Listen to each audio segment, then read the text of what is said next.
बिस्मिल्लाहिर्रहमानिर्रहीम। Electricity and magnetism HEC की recommended course outline को फॉलो करते हुए आज जो हम टॉपिक्स पढ़ेंगे उनमें से एक होगा क्लासिफिकेशन ऑफ मटेरियल्स, कि हम मटेरियल्स को कैसे क्लासीफाई करते हैं, और दूसरा हमारा टॉपिक होगा डिफरेंट चार्जिंग मेथड्स, कि हम मटेरियल्स को किस तरह से चार्ज कर सकते हैं। यहाँ मैं एक बात दोबारा से बता दूँ कि मैं जो कोर्स पढ़ा रहा हूँ वो 2 रिकमेंडेड बुक्स में से है। एक है physics by Halliday Resnick Krane volume 2, जिसका अभी चैप्टर नंबर 25 चल रहा है, और जो दूसरी बुक है वो है university physics by Young Freedman, उसमें से हम चैप्टर 21 पढ़ रहे हैं। इन दोनों बुक्स में से मैंने आज का जो लेक्चर है उसे प्रिपेयर किया है। फ़िज़िक्स में हम जब भी मटेरियल्स को क्लासीफाई करते हैं तो हम ये चेक करते हैं कि उसमें से इलेक्ट्रॉन्स फ़्लो कर सकते हैं या नहीं। Materials are classified on the ability of electrons to flow through them. Physics में अगर हम किसी मटेरियल में बात करें कि उसमें से इलेक्ट्रॉन्स ईज़िली फ़्लो कर जाते हैं, या हम ये देखें कि उसमें से इलेक्ट्रॉन्स बिल्कुल फ़्लो नहीं करते, या हम देखें कि उसकी प्रॉपर्टी जो है वो दोनों के इंटरमीडिएट है, तो हमारी 3 तरह की टाइप्स बन जाती हैं। एक टाइप होगी कंडक्टर, सेकंड होगी इंसुलेटर, और थर्ड क्या होगी, सेमी कंडक्टर। हमारा जो मेन टॉपिक्स हैं वो हम कंडक्टर और इंसुलेटर्स को पढ़ेंगे। ये जो है सेमी कंडक्टर, ये फ़िज़िक्स की एक ब्रांच है सॉलिड स्टेट फ़िज़िक्स, उसमें इसको डिटेल से पढ़ा जाता है। तो हमारा जो मेन कंसर्न होगा वो होगा कंडक्टर्स के साथ और इंसुलेटर्स के साथ। तो मटेरियल्स को हम कैसे क्लासीफाई करते हैं, उनमें से देखते हैं कि इलेक्ट्रॉन्स ईज़िली फ़्लो कर पाते हैं या नहीं कर पाते। सबसे पहले हम बात करते हैं कंडक्टर्स की। तो कंडक्टर्स ऐसे मटेरियल होते हैं जिनमें से इलेक्ट्रॉन्स ईज़िली फ़्लो कर जाते हैं। इलेक्ट्रॉन्स कैन मूव फ्रीली, जिनमें इलेक्ट्रॉन्स जो हैं वो बाउंड नहीं होते एटम्स के साथ, वो उसकी सरफेस के ऊपर आसानी से मूव करते रहते हैं।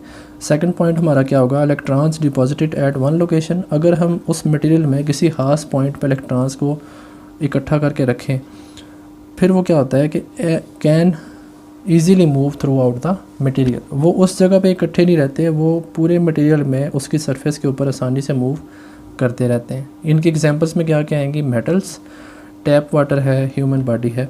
यानी इनमें अगर हम किसी एक जगह पे इलेक्ट्रॉन्स को रखें तो वो किसी एक जगह पे बाउंड नहीं होते, वो आसानी से उसकी सरफेस के ऊपर मूव करते रहते हैं।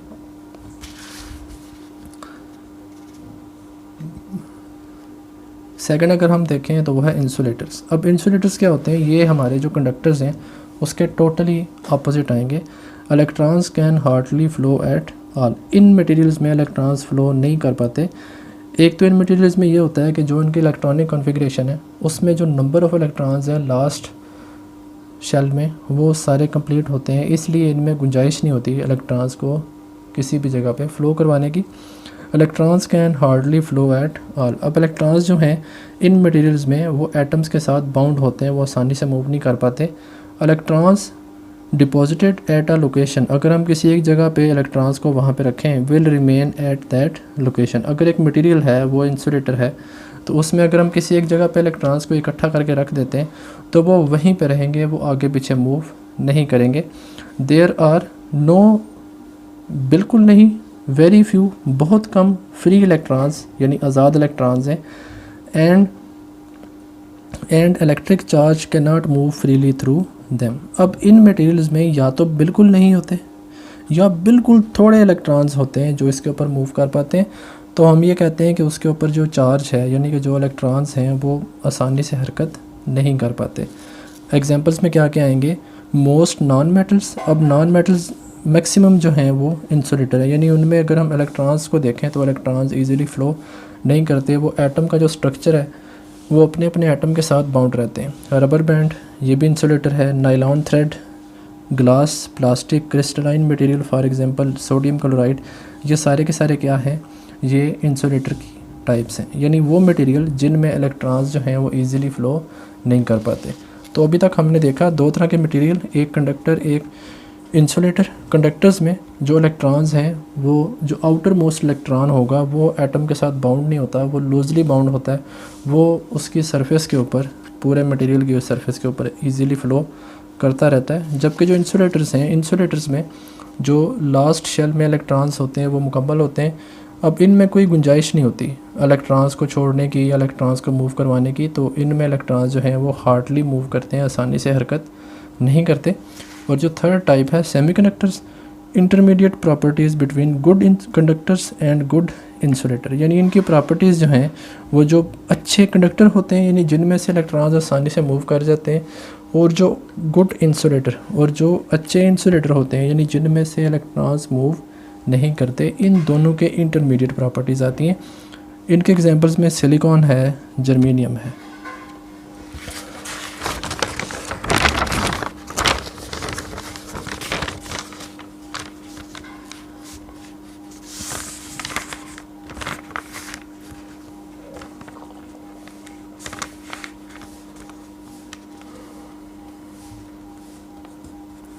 अब जैसा कि मैंने आपको शुरू में बताया कि आज हम जो मेन बात करेंगे वो हम करेंगे कंडक्टर्स और इंसुलेटर्स के बारे में। तो पहले कंडक्टर्स के बारे में देखते हैं। कंडक्टर्स में एक टर्म आती है कंडक्शन इलेक्ट्रॉन्स। अब कंडक्शन इलेक्ट्रॉन्स क्या होते हैं?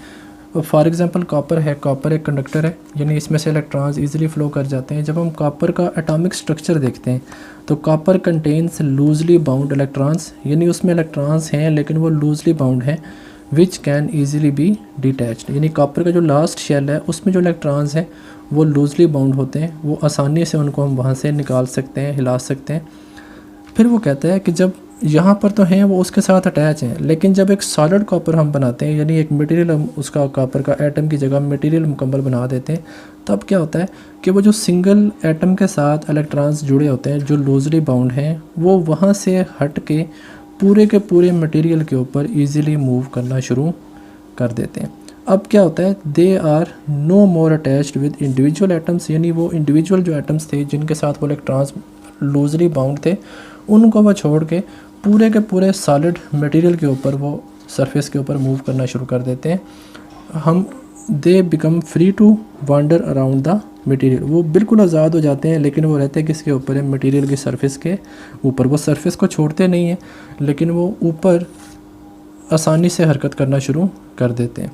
Called as conduction electrons. अब कंडक्शन इलेक्ट्रॉन्स कौन से होंगे?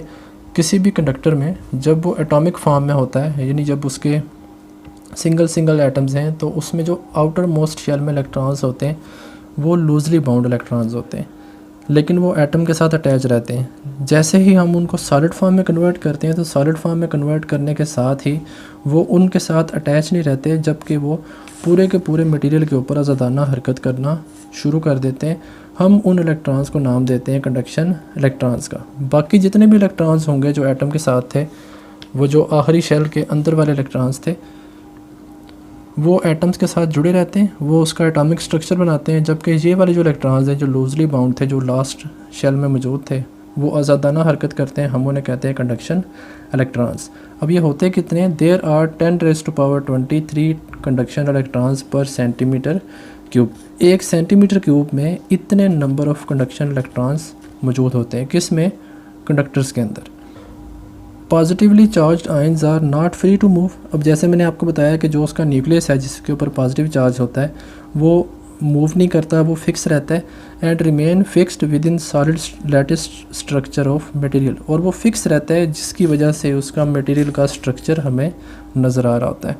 All other electrons are attached with nucleus except conduction electrons. ये भी मैंने आपको अभी बात बताई कि कंडक्शन इलेक्ट्रॉन्स के अलावा बाकी जितने भी इलेक्ट्रॉन्स होते हैं वो न्यूक्लियस के साथ अटैच रहते हैं। तो कंडक्शन इलेक्ट्रॉन्स कौन से होंगे? वो इलेक्ट्रॉन्स जो एटॉमिक फॉर्म में एटम के साथ बाउंड रहते हैं, लेकिन जैसे ही हम एक मटेरियल बनाते हैं मुकम्मल, तो वो सिंगल अपने एटम्स को छोड़ के जो आउटर मोस्ट इलेक्ट्रॉन्स हैं वो पूरे मटेरियल के ऊपर घूमना शुरू कर देते हैं। हम उन्हें नाम देते हैं कंडक्शन इलेक्ट्रॉन्स का, और जो बाकी इलेक्ट्रॉन्स हैं जो इनर शेल्स में थे वो उन्हीं एटम्स के साथ जुड़े रहते हैं। अब नेक्स्ट हम देखते हैं कि वो जो कंडक्शन इलेक्ट्रॉन्स हैं उनका कंडक्टर के अंदर क्या रोल आता है। तो हम पढ़ेंगे mobility of charge in a conductor या mobility of electrons in a conductor. इसके लिए हम एक कॉपर रॉड एक्सपेरिमेंट यूज़ करते हैं। अब जो कॉपर रॉड है वो बेसिकली अनचार्ज्ड है। अनचार्ज से मुराद क्या है कि हमने उसको ना तो पॉजिटिव चार्ज दिया हुआ है ना हमने उसको नेगेटिव चार्ज दिया हुआ है, और हमने उसे एक सपोर्ट के साथ बांधा हुआ है, और यहाँ पर एक इंसुलेटिंग मटेरियल है जिसके अंदर हमने इसको ये यहाँ पे सपोर्ट दी हुई है। यहाँ पर तो आपको पॉजिटिव और नेगेटिव नज़र आ रहे हैं, लेकिन ये असल में क्या है, ये अनचार्ज्ड है, इसके ऊपर कोई भी नेट पॉजिटिव या नेट नेगेटिव चार्ज नहीं है। हम फिर क्या करते हैं, एक चार्ज्ड ग्लास रॉड को इसके नज़दीक लेके आते हैं। अब पहले इसके ऊपर क्या है, सिर्फ़ और सिर्फ इलेक्ट्रॉन्स हैं जो इसकी पूरी सरफेस के ऊपर फ़्लो कर रहे होते हैं। ये जो मटेरियल यहाँ पर जिसने उसको सपोर्ट दी हुई है ये एक इंसुलेटर है। इंसुलेटर का फ़ायदा क्या होगा कि जो भी इस रॉड के ऊपर चार्जेस होंगे वो इसमें फ़्लो नहीं करेंगे, वो इस रॉड की सरफेस के ऊपर ही रहेंगे। यानी ये जो सपोर्टिंग मटेरियल है ये इसकी प्रॉपर्टीज़ को इफ़ेक्ट नहीं करेगा। अब जैसे ही हम चार्ज्ड ग्लास रॉड को इसके नज़दीक लेके आते हैं, हमने इसको चार्ज किया हुआ पॉजिटिव, तो वो जो इलेक्ट्रॉन्स पूरे के पूरे मटेरियल के ऊपर फ़्लो कर रहे थे आसानी से, वो इस पॉजिटिव रॉड के नज़दीक आ जाते हैं। तो ओवरऑल जितने भी कॉपर रॉड में इलेक्ट्रॉन्स होंगे वो सारे के सारे इस तरफ से इस तरफ आ जाएंगे। उसके नतीजे में क्या होगा कि जितने भी पॉजिटिव चार्जेस होंगे वो इस तरफ से हट के इस तरफ जाना शुरू कर देते हैं। यहाँ पर देखें हमने क्या किया कि वो जो इलेक्ट्रॉन्स अपने अपने एटम्स के साथ जुड़े हुए थे या वो इलेक्ट्रॉन्स जो उसके ऊपर इजीली मूव कर रहे थे, उनमें से जो मैक्सिमम है वो इस पॉजिटिव रॉड की तरफ आना शुरू हो जाते हैं। तो यहाँ पर सारे के सारे नेगेटिव, उसकी वजह से अब ये पॉजिटिव है, पॉजिटिव और पॉजिटिव में रिपल्शन होती है, तो नेगेटिव यहाँ पे सारे का सारा आ गया, पॉजिटिव सारा यहाँ पे आना शुरू कर देगा। अब ये पॉजिटिव है, ये नेगेटिव है, ये पॉजिटिव रॉड जो है वो नेगेटिव को अपनी तरफ खींचेगा, तो ये वाला जो पॉजिटिव साइड है वो इस तरफ जाना शुरू कर देगी। तो हमारा जो रॉड है वो इस तरह से मूव करना शुरू कर देता है। इस वजह से यहाँ पर ये एरो का निशान लगाया हुआ है। यानी ये वाला नेगेटिव जो है वो इधर आएगा, ये वाला पॉजिटिव जो है वो इधर जाना शुरू हो जाएगा। तो ये इस तरह से इनकी मूवमेंट शुरू हो जाती है। Conduction electrons in copper rod are attracted to the near end of copper rod. अब ये जो कंडक्शन इलेक्ट्रॉन्स है यानी इलेक्ट्रॉन्स जो उसके ऊपर फ्लो कर रहे थे वो इस ग्लास रॉड का जो नियर एंड है, यानी नियर एंड यानी ये वाला जो पार्ट है जो इसके नज़दीक है, वो सारे के सारे इलेक्ट्रॉन्स इस पार्ट की तरफ आना शुरू कर देते हैं, लीविंग द फार एंड, ये जो पीछे वाला हिस्सा है उसका, with a net positive charge. अब हम जब एक पॉजिटिव रॉड इसके नज़दीक लेके आए तो वो जो ओवरऑल एक अनचार्ज्ड मटेरियल था, न्यूट्रल मटेरियल था, उसमें से क्या हुआ कि सारे के सारे नेगेटिव चार्जेस इस तरफ आना शुरू हो गए और सारे के सारे पॉजिटिव चार्जेस उस तरफ जाना शुरू हो जाते हैं। यहाँ पर जो वर्ड है पोलराइजेशन एट मैक्रो लेवल, इसका भी आगे एक टॉपिक आएगा तो उसमें इस लाइन को डिफ़ाइन कर दिया जाएगा। हम जब भी किसी अनचार्ज मटेरियल को, जो एक कंडक्टर है, एक किसी भी चार्ज मटेरियल के पास लेके आते हैं तो वो उसमें पॉजिटिव और नेगेटिव चार्जेस जो हैं वो अपने आप को रीअरेंज कर लेते हैं। अगर फॉर एग्जांपल यहाँ पर हम एक नेगेटिव चार्ज लेके आते तो यहाँ पर सारे के सारा पॉजिटिव आ जाता और यहाँ पर सारे के सारे नेगेटिव आ जाते।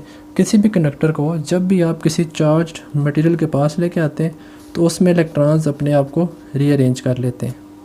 नेक्स्ट हम देखते हैं कि हम किसी भी मटेरियल को अपने हाथों में पकड़ के उसको चार्ज कर सकते हैं या नहीं कर सकते। तो इसके लिए जो एग्जांपल यूज़ की जाती है वो है कॉपर रॉड रब्ड विद फुर। ये हमने लास्ट टॉपिक्स में इसको डिटेल से पढ़ा हुआ है कि जब एक कॉपर रॉड को फुर के साथ हम रब करते हैं तो कॉपर रॉड के ऊपर पॉजिटिव चार्ज आ जाएगा जबकि फुर के ऊपर नेगेटिव चार्ज आ जाता है। लेकिन यहाँ पर जब हम इस मटेरियल को, कॉपर के रॉड को हाथ में पकड़ रहे होते हैं, उसके ऊपर बेशक यहाँ पर वक्ती तौर पर हमें पॉजिटिव शो हो रहा था, जैसे हमने लास्ट टॉपिक्स में इसको कवर किया है, लेकिन हमें कोई भी नेट चार्ज हमें वहाँ पे महसूस नहीं होता। No net charge builds up due to rubbing. अब यहाँ पर क्यों है? क्योंकि हमने उसको एक तो बगैर किसी सपोर्ट के पकड़ा हुआ है, डायरेक्ट हमने उसको पकड़ा हुआ है। हमने अभी शुरू में बात की हमारी जो ह्यूमन बॉडी है वो क्या है? कंडक्टर। और हम जो हैं वो हर वक्त ज़मीन के साथ अटैच है। तो ज़मीन जो है, अर्थ है इनफाइनाइट सप्लाई ऑफ इलेक्ट्रॉन्स। हमारी जो ज़मीन है वो इनफाइनाइट सप्लाई ऑफ इलेक्ट्रॉन्स रखती है। तो जब हम ज़मीन के साथ अटैच हैं तो ज़मीन में जितने भी इलेक्ट्रॉन्स होंगे वो हमारी बॉडी में, अगर या हमने किसी चीज़ को पकड़ा हुआ है जो पॉजिटिव है, तो उसकी पॉजिटिव नेचर को वो वाले इलेक्ट्रॉन्स क्या कर देते हैं? ख़त्म कर देते हैं। हम जब भी कॉपर के रॉड को फुर के साथ रगड़ते हैं, कॉपर के ऊपर बेशक पॉजिटिव चार्ज आ गया था, हमने हाथ में कॉपर को रखा हुआ है, लेकिन वो जो पॉजिटिव चार्ज आया है उसके आने के फ़ौरन ही ज़मीन से नेगेटिव यानी कि इलेक्ट्रॉन्स आते हैं। वो इलेक्ट्रॉन्स आके हमारे हाथों में मौजूद कॉपर के रॉड को दोबारा से न्यूट्रलाइज़ कर देते हैं, यानी हमें कोई भी नेट चार्ज अवेलेबल नहीं होता।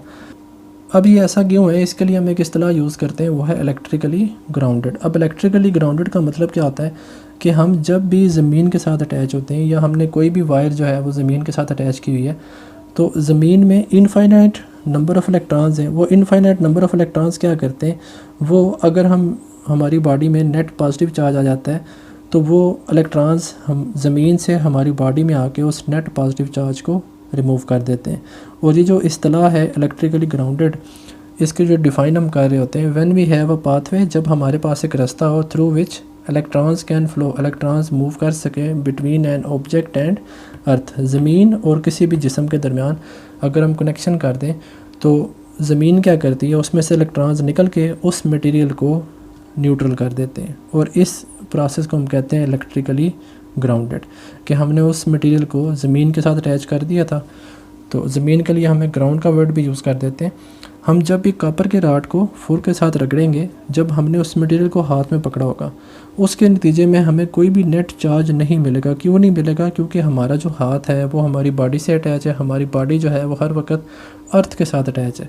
अब अर्थ में इनफाइनाइट नंबर ऑफ इलेक्ट्रॉन्स हैं। हमारे हाथ में जो राड था उसके ऊपर पॉजिटिव चार्ज था, लेकिन अर्थ क्या करती है, वो उसमें से नंबर ऑफ इलेक्ट्रॉन्स निकल के हमारी बॉडी में से होते हुए कॉपर राड तक पहुंच जाते हैं और उसकी जो पॉजिटिव नेचर थी उसको वहाँ से न्यूट्रल कर देते हैं।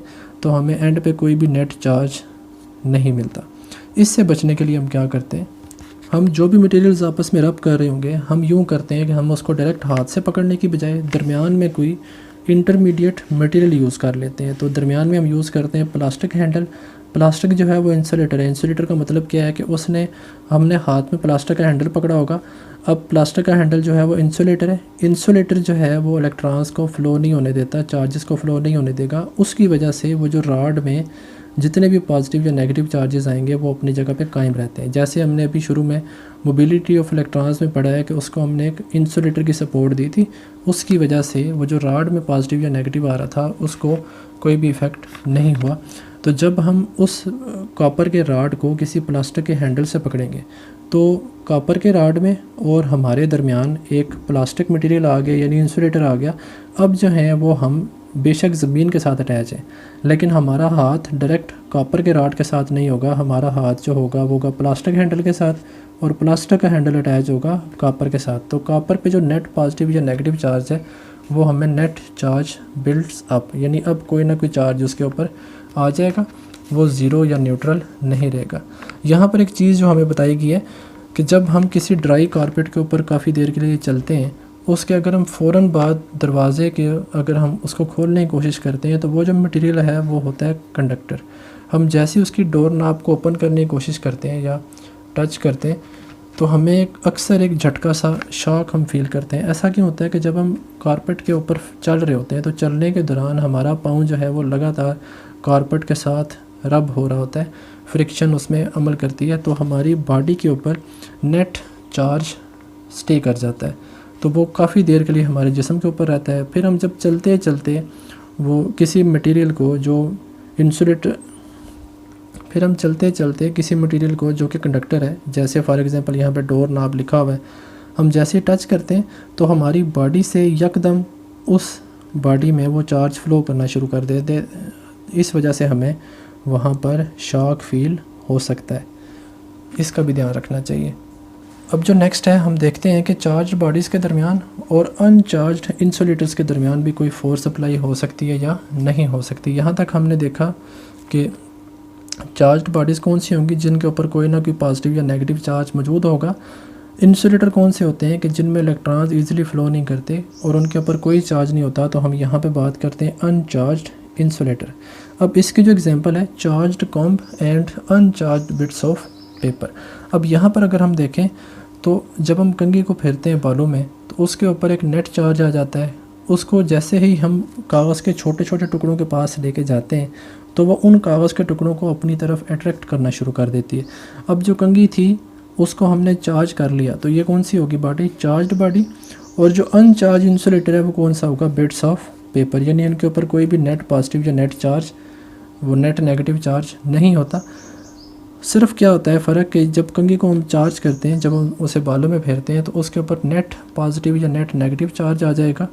जैसे ही हम उसे लेके जाते हैं कागज़ के टुकड़ों के पास तो कागज़ के टुकड़े तो वैसे हैं न्यूट्रल यानी इंसुलेटर है।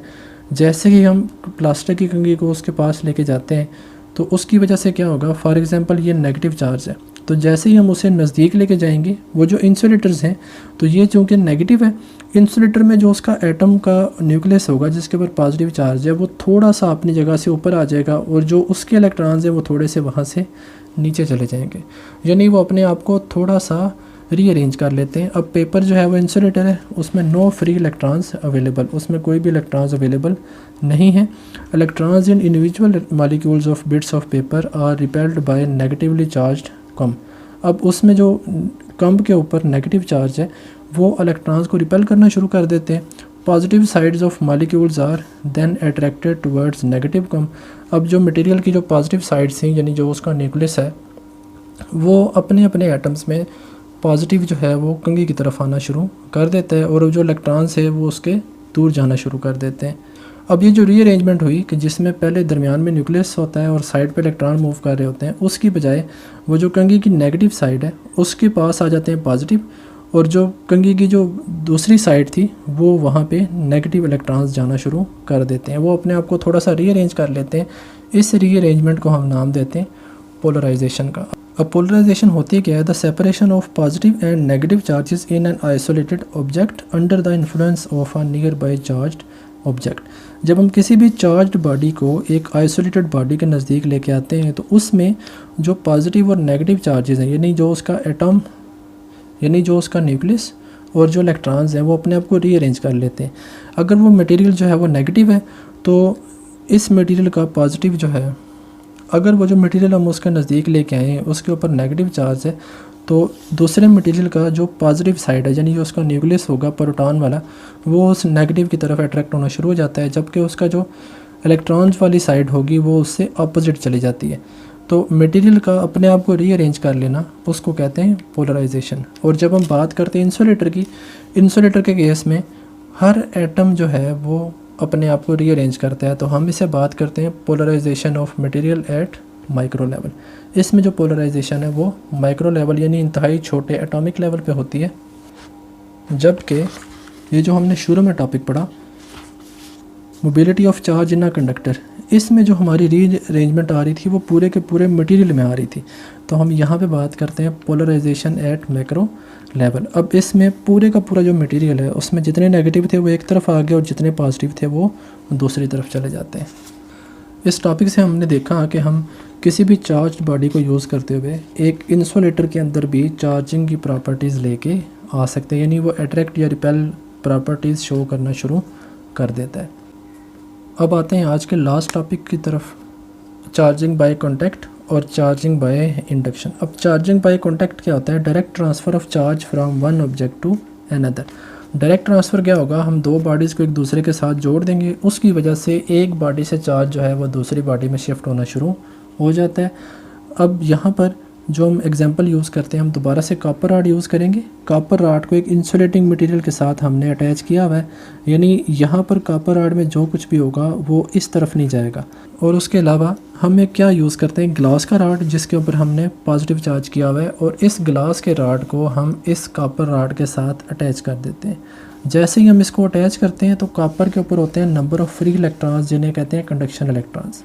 वो क्या करते हैं कि पूरे के पूरे मटेरियल में से वो उस पॉजिटिव रॉड की तरफ अट्रैक्ट होना शुरू हो जाते हैं। तो यहाँ पर ये वाली साइड से भी इलेक्ट्रॉन्स इस तरफ आएंगे, इस साइड से भी इलेक्ट्रॉन्स इस तरफ आएंगे। तो यहाँ पर जो ओवरऑल कॉपर जो था वो न्यूट्रल था, उसमें कंडक्शन इलेक्ट्रॉन्स मौजूद थे। वो क्या होते हैं कि कंडक्शन इलेक्ट्रॉन्स यहाँ से हट के ये जो ग्लास रॉड जो हमने उसके साथ अटैच कर दिया था, वो सारे के सारे इलेक्ट्रॉन्स इस पॉजिटिव ग्लास रॉड को न्यूट्रलाइज करना शुरू कर देते हैं। और थोड़ी देर के बाद जब हम ग्लास रॉड को हटाते हैं तो इसमें जितने भी इलेक्ट्रॉन्स होते हैं वो ओवरऑल इसमें शिफ्ट हो चुके होते हैं। तो यहाँ पर पीछे रह जाता है नेट पॉजिटिव चार्ज। तो चार्जिंग बाय कॉन्टैक्ट में हमने क्या देखा, हम दो ऑब्जेक्ट्स को जब एक दूसरे के साथ टच करते हैं उसकी वजह से अब ये एक बॉडी थी चार्ज्ड, हमने जब उसको न्यूट्रल बॉडी के नज़दीक लेके आए तो उसमें भी एक चार्ज नेट चार्ज बन जाता है। पहले वो बॉडी न्यूट्रल थी, अब उसके ऊपर सारे का सारा आ गया नेट पॉजिटिव चार्ज। इस प्रोसेस को हम नाम देते हैं चार्जिंग बाय कॉन्टैक्ट। इसमें दो मटेरियल्स को हम आपस में जोड़ देते हैं। अब जो लास्ट टॉपिक है वो है charging by induction. Charging by induction में हम क्या करते हैं, ऊपर वाला जो हमने टॉपिक पढ़ा इसमें तो हमने डायरेक्ट उनको जोड़ा था, लेकिन यहाँ पर हम डायरेक्ट जोड़ने की बजाय थोड़ा सा उसको चेंज करते हैं, indirect method of charging an object, यानी आप उनको डायरेक्ट आपस में नहीं जोड़ते, इनडायरेक्टली हम उसको यूज़ कर रहे होते हैं। तो दोबारा से हम देखते हैं कॉपर का रॉड है, कॉपर के रॉड को आपने इंसुलेटिंग मटेरियल के साथ अटैच किया हुआ है और इसकी एक तरफ आपने एक वायर के ज़रिए ज़मीन के साथ उसको अटैच किया हुआ है। इसको हम नाम ग्राउंड भी कहते हैं, इलेक्ट्रिकली ग्राउंड भी कहते हैं। अब ज़मीन में हमने बात की number of free electrons available होते हैं, अगर उन्हें कोई रास्ता मिल जाए तो वो दूसरे मटेरियल में शिफ्ट होना शुरू हो जाएंगे। और दूसरा हम क्या देख रहे हैं कि हमने दोबारा से ग्लास का रॉड यूज़ किया हुआ है, लेकिन इस रॉड को हम इस कॉपर के साथ अटैच नहीं करते। अब पहले जब ये दोनों चीज़ें नहीं हैं, एक ये ग्लास रॉड और दूसरा जब ये ग्राउंड, ये दोनों नहीं होंगे तो ये कॉपर का जो रॉड है ये न्यूट्रल रहेगा, इसमें इलेक्ट्रॉन्स जो हैं वो उसकी सरफेस के ऊपर मूव करते रहते हैं। लेकिन जब हम एक तरफ उसका ग्लास रॉड ले आते हैं पॉजिटिव, तो इसमें जो कॉपर के जो नेगेटिव कंडक्शन इलेक्ट्रॉन्स होंगे वो इस तरफ आना शुरू हो जाते हैं और यहाँ पर उसका ओवरऑल नेट पॉजिटिव चार्ज बन जाता है। हम इस साइड को क्या करते हैं, ज़मीन के साथ जोड़ देते हैं, ग्राउंड कर देते हैं। अब ज़मीन में जो है वो number of free electrons available है, वो नंबर ऑफ़ फ्री इलेक्ट्रॉन्स जैसे ही उन्हें एक रास्ता मिलता है एक वायर के साथ, जैसे हम उसको अटैच करते हैं तो ये इलेक्ट्रॉन्स यहाँ से शिफ्ट होके इस कॉपर के जो नेगेटिव थे इन्हें वो क्या कर देते हैं, न्यूट्रल, और यहाँ पर भी ओवरऑल नेगेटिव चार्ज बन जाता है। दूसरा हम यूँ करेंगे, ये जो ग्लास वाला था, ग्लास की वजह से ये वाली साइड पहले ही नेगेटिव हो चुकी थी, हम ग्लास को भी रिमूव कर देते हैं और इन वायर्स को भी रिमूव कर देते हैं। अब इन वायर्स की वजह से ये साइड भी सारी की सारी नेगेटिव हो जाती है और इस ग्लास रॉड की वजह से ये वाली साइड भी नेगेटिव थी, तो ओवरऑल जो है वो कॉपर के ऊपर नेगेटिव चार्ज आ गया। अब देखें, हमने ग्लास रॉड को डायरेक्ट उसके साथ अटैच नहीं किया, इनडायरेक्टली हम उसको काम कर रहे हैं, तो negative charge will be distributed over copper. इस मेथड के ज़रिए जिसमें आप दो चीज़ों को डायरेक्ट अटैच नहीं कर रहे, उसमें भी आप मटेरियल को पॉजिटिव या नेगेटिवली चार्ज कर सकते हैं। इस मेथड को हम कहते हैं चार्जिंग बाय इंडक्शन। अब ये जो दो टॉपिक्स हमने पढ़े, कॉन्टैक्ट, इसमें आप दोनों को इकट्ठा कर रहे होते हो, जोड़ रहे होते हो, इसमें आप दोनों को इकट्ठा नहीं करते, जबकि थोड़ा सा फासला रखते हैं, लेकिन दोनों मेथड्स में उनके ऊपर कोई ना कोई नेट पॉजिटिव या नेट नेगेटिव चार्ज आना शुरू हो जाता है।